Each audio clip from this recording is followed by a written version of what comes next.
Okay, so let's talk about metabolic health. You've probably heard this term thrown around a lot, right? It's everywhere, on health blogs, maybe even from your doctor. But what does it actually mean? What's the real story for your body and your future? Well, that's what we're going to break down. So, when we say metabolic health, what are we really talking about? What are we measuring? Well, it turns out the answer is a really important clue about your risk for some of the biggest, most serious diseases we face today. And here's a funny thing. Probably the easiest way to wrap your head around what good metabolic health is to actually look at what it's not. We're going to look at its polar opposite, a condition called metabolic syndrome. Yeah, so metabolic syndrome isn't just one specific disease. It's more like a collection of red flags, a whole cluster of warning signs that, when you see them together, are basically screaming that your body's engine, the system for using and storing energy from your food, is having some serious trouble. And doctors have a really specific checklist for this. They're looking for these 5 key things. All it takes is having just three or more of these markers, and that's enough to get a diagnosis of metabolic syndrome.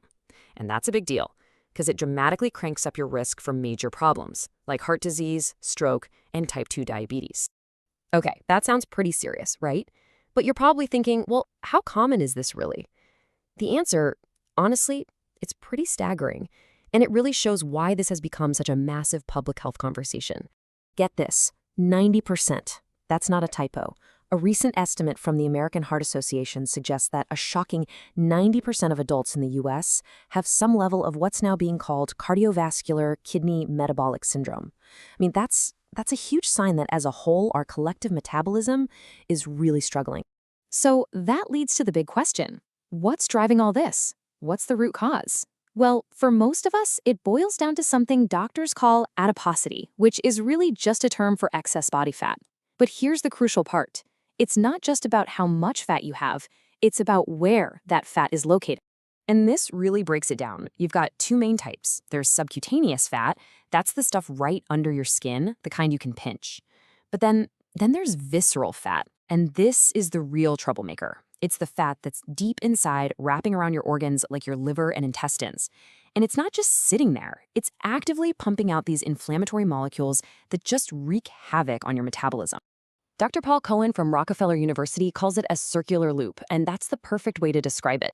See, when you have too much of that visceral fat, the fat cells themselves release those inflammatory molecules we just talked about. That, in turn, makes your body less responsive or resistant to insulin, that key hormone that handles your blood sugar. And here's the kicker.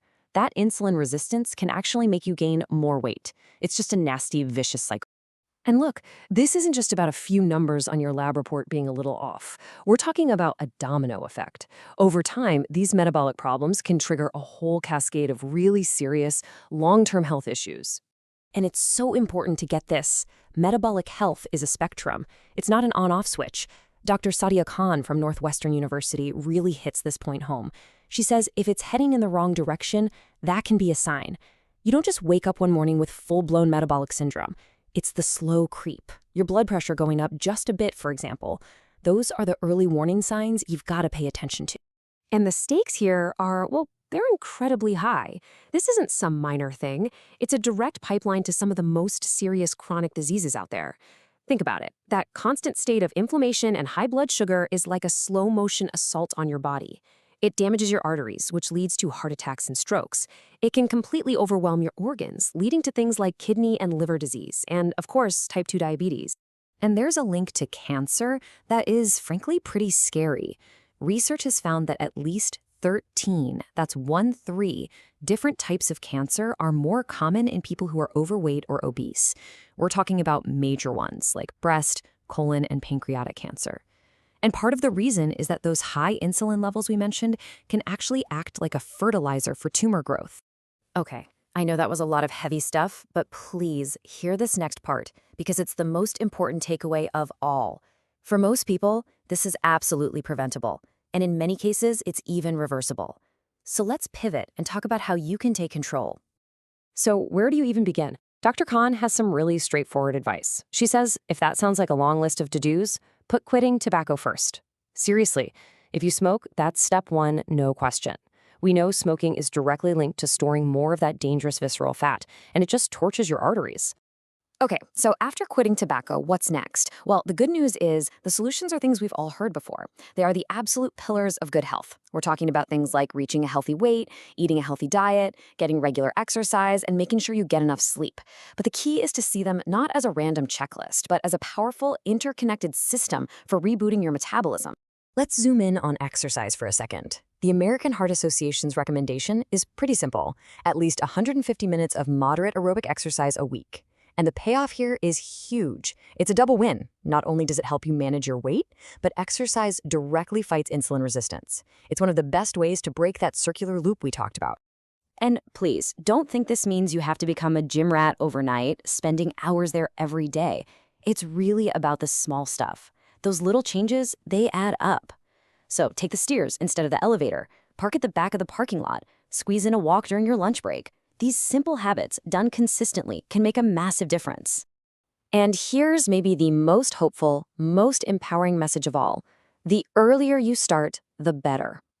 If you catch those warning signs when they're just beginning to trend in the wrong direction, you have a fantastic opportunity to stop the progression in its tracks, or even reverse it completely. So, if we boil it all down, what's the key takeaway? It's this. Your metabolic health is really just a measure of how efficiently your body uses energy. And keeping that internal engine running smoothly, well, that is one of the single most powerful things you can do to protect yourself from chronic disease down the road. Which brings us right back to you. This isn't about making a dozen drastic changes tomorrow morning. It's about starting somewhere. So after hearing all this, my question for you is, what's one change? Just one small thing you can start doing today?